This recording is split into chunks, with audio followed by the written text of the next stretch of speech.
এই ভিডিওর সঙ্গে আপনারা পরিচিত আছেন।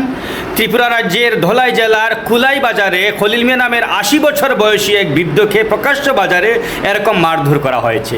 তাও কে মারছে দেখুন আপনারা, একটা যুবক, টকবাকে যুবক। ত্রিপুরাবাসী হিসেবে আমি গর্বিত যে এই যুবকটি, এই বীরটি 80 বছরের একজন বৃদ্ধের উপর তার বীরত্ব প্রকাশ করছে। আমি গর্বিত, I am proud of him. আমার প্রশ্ন হলো, খলিল মিয়ার বিরুদ্ধে অভিযোগ রয়েছে যে তিনি ঝাড়ফুঁক করেছেন। হঠাৎ করে ত্রিপুরার মানুষ এরকম সাইন্টিফিক হয়ে গেল, বুঝলাম না আমি। অথচ এই খলিল মিয়া কিন্তু যেচে কারো বাড়ি যায়নি। এরকম ঝাড়ফুঁককারীকে তুমি আগে এনেছো বাড়িতে, তার বিরুদ্ধে অভিযোগ কি?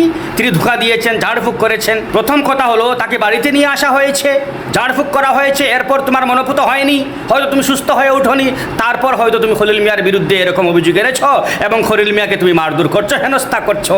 খলিল মিয়াকে বাড়িতে এনেছো। ঝাড়ফুঁক যারা করে তারা কিন্তু কারো বাড়িতে যায় না, যতক্ষণ না তুমি তাকে নিয়ে এসেছো, যতক্ষণ না তুমি তাকে তোমার বাড়িতে ঝাড়ফুঁক করার জন্য নিয়ে এসেছো, ততক্ষণ তারা কিন্তু যেচে তোমার বাড়িতে যাবে না, যতটুকু আমি জানি। হ্যাঁ, আমি স্বীকার করছি ঝাড়ফুঁক কুসংস্কার, এটা আমিও স্বীকার করছি, কিন্তু তুমি কেন কুসংস্কারের কাছে যাও?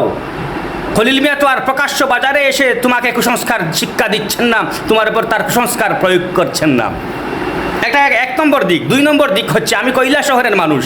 কৈলাসহরে যে ব্যাপারটাকে কুসংস্কার বলা হয়, সেই ব্যাপারে সেই কুসংস্কারটা নিয়ে, সেই কুসংস্কারের মধ্যে শান্তি খুঁজে পেতে, সুস্থতা খুঁজে পেতে কৈলাসহরের কয়েকটি এলাকা আছে, আমি নাম নিচ্ছি না।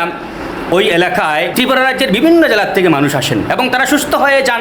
বদ্ধ পাগল, হাত পা বাঁধা, তাকে জিন, ভূত, প্রেত ইত্যাদি ধরেছে বলে তাকে নিয়ে আসা হয়। কিন্তু কৈলাসহরে এরকম হক্কানি মানুষ রয়েছেন, নির্ভরযোগ্য মানুষ রয়েছেন, যারা তার চিকিৎসা করেছেন, কাগেছে যে সুস্থ হয়ে সে বাড়ি ফিরে গেছে। এরকম হয়েছে, যার কারণে কৈলাসহরের বিভিন্ন এলাকায় এরকম চিকিৎসক রয়েছেন যাদেরকে ঝাড়ফুঁককারী বলা হয়। আমি কিন্তু তাদের ঝাড়ফুঁককারী বলি না। এরকম চিকিৎসক রয়েছেন যাদের কাছে প্রতিদিন মানুষ আসেন এবং সুস্থ হয়ে যান। কই, তারা তো কোনোদিন বলেননি যে আমরা কুসংস্কারের শিকার হয়ে গেছি। আরে কুসংস্কার যদি তুমি না মানো তাহলে কেন আসো? আমি কৈলাসহরের ওই সমস্ত লোকদের বলছি যারা এ ধরনের চিকিৎসা করে থাকেন, তাদের বলছি আমি, ত্রিপুরা রাজ্যের অন্যান্য জায়গার থেকে, যেমন আমবাসা, কুলাই, ধলাই, এরকম জায়গার থেকে যদি লোক আসে, তাহলে আপনারা কিন্তু প্রথমেই প্রশ্ন করবেন, আপনারা খলিল মিয়াকে কেন আপনারা অত্যাচার করেছিলেন? খলিল মিয়া কি আপনার বাড়ি যেচে গিয়েছিলেন যে আমাকে ঝাড়ফুঁকের চিকিৎসা করতে দাও, আমি চিকিৎসা করবো, আমাকে এত টাকা দিয়ে দাও বলেছিলেন? বলেননি। একটা বৃদ্ধ মানুষ, 80 বছরের বৃদ্ধ। হ্যাঁ, ঠিক আছে, খলিল মিয়া ভুল করেছেন, ধোঁকা দিয়েছেন, তুমি কেন আইন তোমার হাতে তুলে নিলে? তোমার বাবা যদি তোমাকে ধোঁকা দিতেন তাহলে কি তুমি এরকম হাত তুলতে? আরে নীতিনৈতিকতার কথা আমি কেন বলছি? আমি আজকের এই যুগে, বিশেষ করে একটা দেশে নীতিনৈতিকতা বলে কিছু আছে? আরে প্রকাশ্য রাজনৈতিক গুন্ডারা প্রকাশ্যভাবে সাম্প্রদায়িক বিভেদ ছড়াচ্ছে, হিংসা ছড়াচ্ছে, তাদের বিরুদ্ধে কিছু করা হচ্ছে না, বলা হচ্ছে না। আর রাজনৈতিক শুয়োরেরা এরকম হিংসা ছড়াচ্ছে, কেউ কিচ্ছুটা বলছে না। তাহলে আমি কোথায় নীতিনৈতিকতার কথা বলবো? আমি নীতিনৈতিকতা বাদ দিন, আবার সংবিধান আছে, আইন আছে। এবং কৈলাসহরের মানুষদের, লোকদের আমি বলছি যে বাইরের থেকে, ত্রিপুরার জেলার অন্যান্য জায়গার থেকে যদি এরকম মানুষ আসে চিকিৎসা নেওয়ার জন্য, তাহলে প্রথমেই আপনি খলিল মিয়া প্রসঙ্গ উঠান এবং বলুন যে না, আমি চিকিৎসা করব না আপনার। খলিল মিয়ার ন্যায় বিচারটা আগে আপনারা সুনিশ্চিত করুন, আওয়াজ উঠান। আমার জানা মতো, আমার বাড়ির পাশে আমার জানা মতো এরকম অনেক লোক রয়েছেন যারা চিকিৎসা পরিষেবা দিয়ে যাচ্ছেন।